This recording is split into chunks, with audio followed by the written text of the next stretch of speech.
Hey gang, it is September 14th, 2017, and I'm going to call this video Brooklyn Pony 10.5.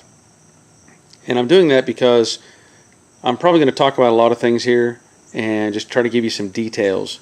This is just too many things to talk about to occupy the main video. So anyway, let me just go with this. I know everybody's been waiting for the updated video on this car, and I'm sorry for the delays. I've had a lot of things going on over the past 3 or 4 weeks, different things with family situations, different events that I attended. There's been weddings and all kinds of stuff.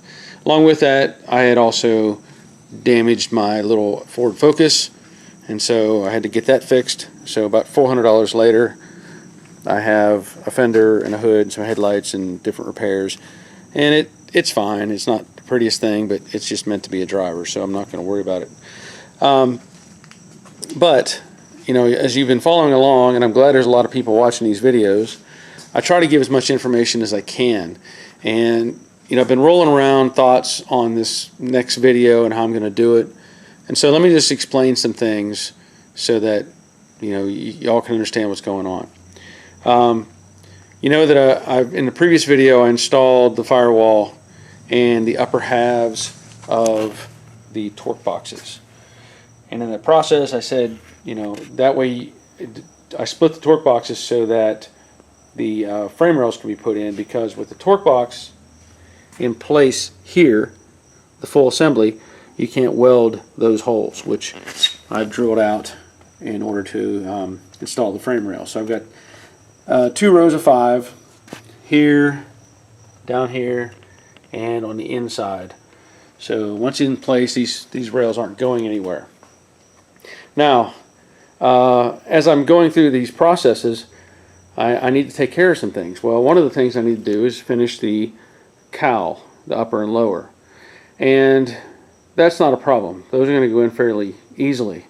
But I need to get the dash in place before I weld any of those in. I don't want any of this fixed, welded solid. This lower half has to weld onto the dash panel, and then the upper half welds to that and to the dash panel. So I need to get the dash finished. Well, the dash has this boogered up radio opening, and I intend to repair it with this patch panel. And my plans are basically to cut this out right here on the black line, and then duplicate that on the patch panel and weld that in, blend it, and make it look nice. So that won't be too hard to do. But as I move along with some of these other thoughts and ideas and processes here on the front half of the car, I have to deal with installing the frame rails. Okay, the frame rails, as I pointed out probably in a previous video, these are, even though the boxes have Dynacorn stickers on them, they're not really made by Dynacorn. We've been over that. Same way with the quarter panels, other pieces. They say Dynacorn on them, but basically they just use other vendors, put their name on them, and sell them. Now the parts that are silver are made by Dynacorn or made directly for Dynacorn. So we know that floor pan, rocker panels, B-pillars, all these pieces that are silver. Alright, I've got a Dynacorn one piece or full assembled core support. Well, let me show you what's going on. Over here, if you look, the measurement of this inside diameter here is 2 11/16. And it's the same on both ends, as it should be. Now these frame rails, which again, it said Dynacorn on the box, but these are not made by Dynacorn. Well, this one's 2 7/8, this one's 2 13/16. You can't force that on there. So I'm going to have to modify something to make this fit. And I haven't quite decided what I'm going to do yet. I may end up putting a cut line here and collapse this upper down a little bit.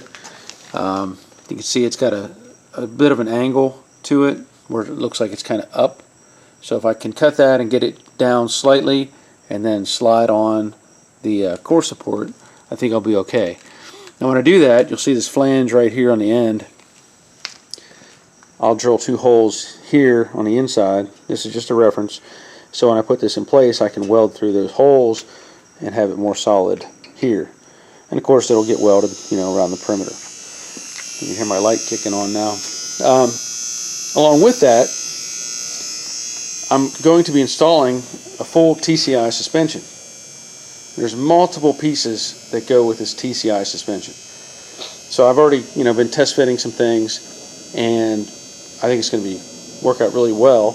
I may end up, I think according to the kit, removing the sway bar mounts because it comes with its own sway bar setup. So those may come off.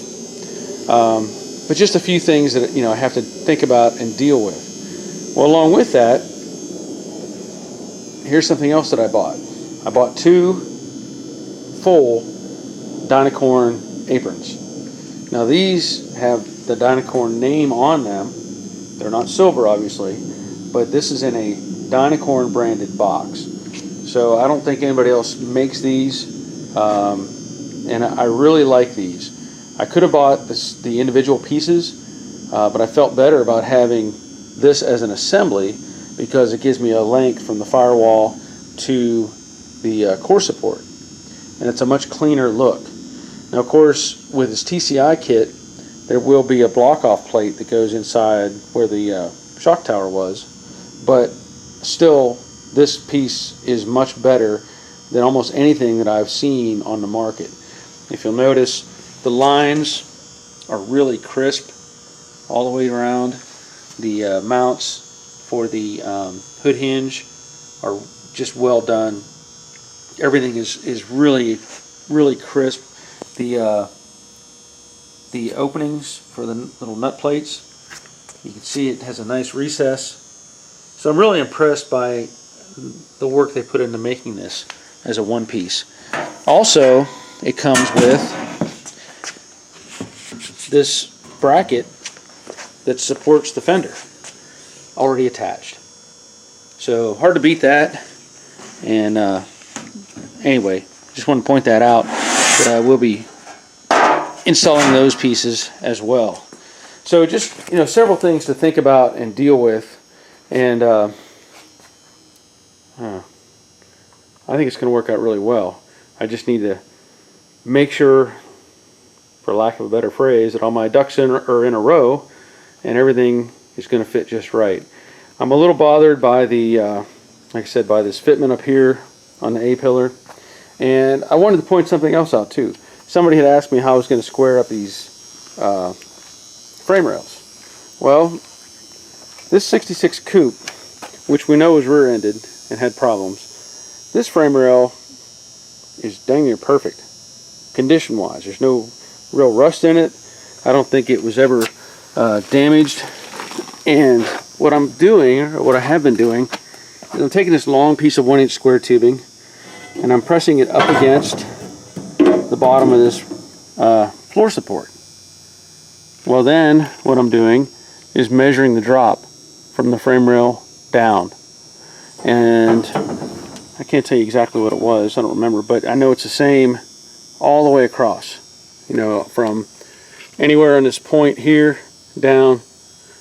It's been the same measurement, and it should be, because this frame rail sits flush to the bottom of this floor support, and I'm really confident that when I do that with the car, that it's going to work out just fine. Now these aren't fully set in place, but it's the same thing. I'll come up underneath and I'll press that just to verify that piece of 1-inch square tubing, and then I'll mock this, you know, check these measurements all the way through. But I already know that this will flatten or lay flat in that floor support channel. So hope that makes sense. And I'm trying not to ramble too much, but I'm trying to give you as much information as I can. Another thing I wanted to point out, you know, it's been talked about with the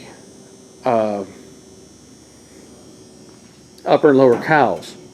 You know, we all know they rot out around these towers, and somebody had asked me, well, what are you going to do to treat that?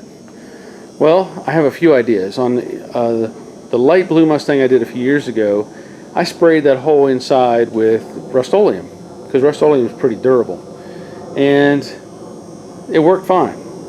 But I had some other ideas. Now, you may have seen this product. See it on TV.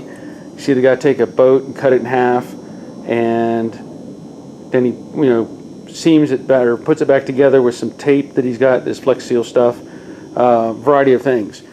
Well, what I've read on the packaging, it says it's good for roof leaks, gutters, all these different things, RVs, campers.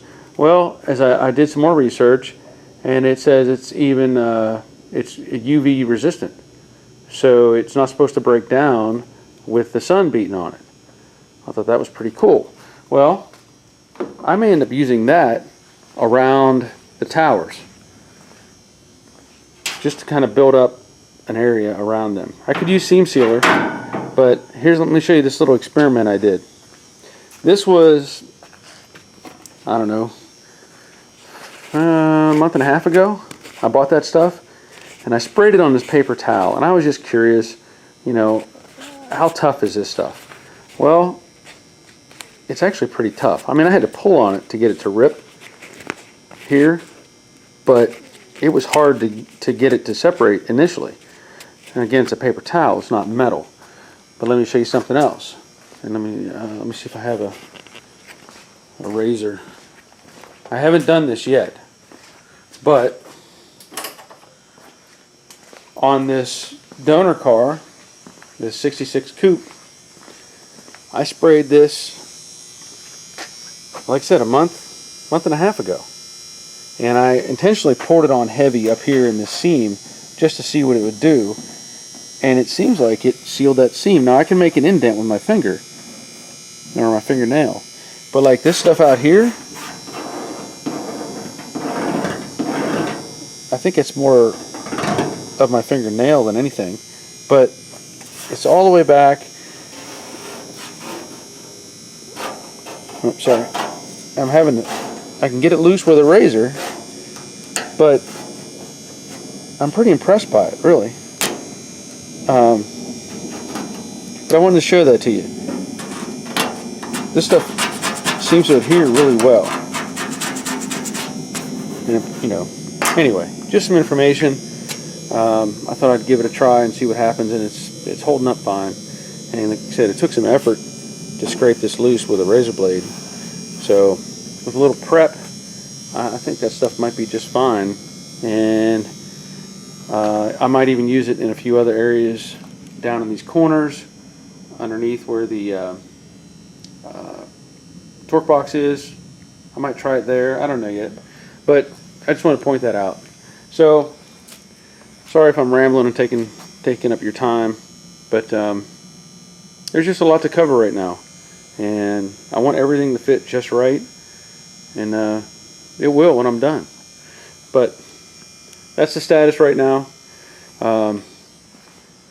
Hurricane Irma took the last 3 days away from me, and if any of you were affected by the hurricane, I hope things come together soon. We were without power for 3 days. Not a big deal. We were able to get by with the generator, but people have been through a lot worse. And so, I'm thinking about those people in the Caribbean and South Florida and all those areas, and of course the areas that are affected by the floods in Houston. There's a lot to deal with, and when it comes down to it, stuff like panels not fitting right is pretty minor.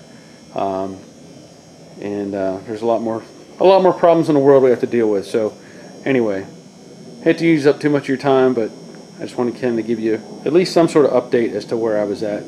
And there will be more to come, I promise. I'll get these things figured out, and Brooklyn Pony 11 will be in the works very soon. So that's it. Once again, thanks for watching.